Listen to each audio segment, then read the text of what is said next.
نحمده ونصلي ونسلم على رسوله الكريم اما بعد فاعوذ باللہ من الشیطان الرجیم بسم اللہ الرحمن الرحیم۔ آج کا میرا موضوع حضرت خواجہ معین الدین چشتی رحمۃ اللہ علیہ کی سیرت پر ہے۔ اللہ رب العزت سے دعا کرتا ہوں کہ مجھے حق اور سچ بیان کرنے کی توفیق عطا فرما۔ حضرت خواجہ معین الدین چشتی رحمۃ اللہ علیہ نے بڑی بھرپور زندگی گزاری۔ آپ کی کچھ تعلیمات عرض کرنا چاہتا ہوں۔ خواجہ صاحب رحمۃ اللہ علیہ بڑے سخت ریاضتیں کی، مجاہدے کیے، دن بھر تبلیغ دین کا فریضہ انجام دیا۔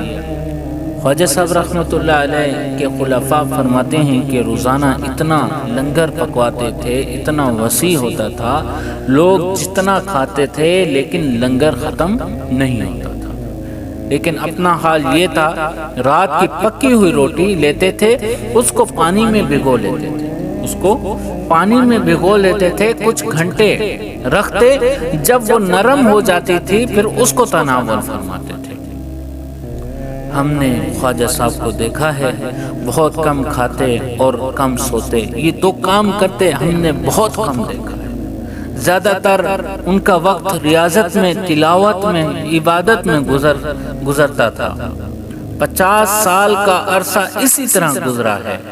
عشاء کے بعد تھوڑی دیر کے لیے، چند گھنٹوں کے لیے گھر تشریف لے جاتے اور واپس آتے تو فجر تک مسجد میں عبادت کیا کرتے تھے۔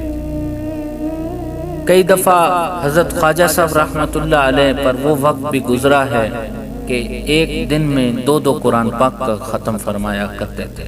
ایک دن میں 2 قرآن پاک کا ختم فرمایا کرتے تھے۔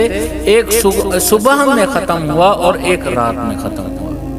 حضرت خواجہ معین الدین چشتی رحمۃ اللہ علیہ ایسی درد کے ساتھ قرآن پاک کی تلاوت فرماتے تھے کہ لوگ کہتے ہیں کہ وہ تو بیدار رہتے تھے، تلاوت سننے والے بھی آنکھیں کھول لیا کرتے تھے۔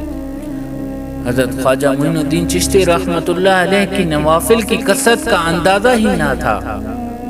ریاضتیں، مجاہدیں، یہ سب اپنی جگہ تھی، لیکن اس کے ساتھ ساتھ اپنے خلفاء کی اور اپنے مریدوں کی تربیت کرتے تھے۔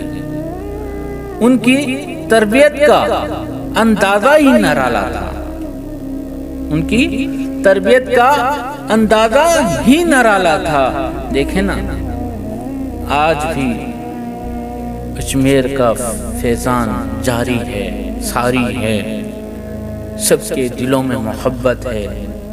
حضرت خواجہ معین الدین چشتی رحمۃ اللہ علیہ کی اجمیر کے فیضان سے دلی میں خواجہ قطب الدین کا مرکز قائم ہوا۔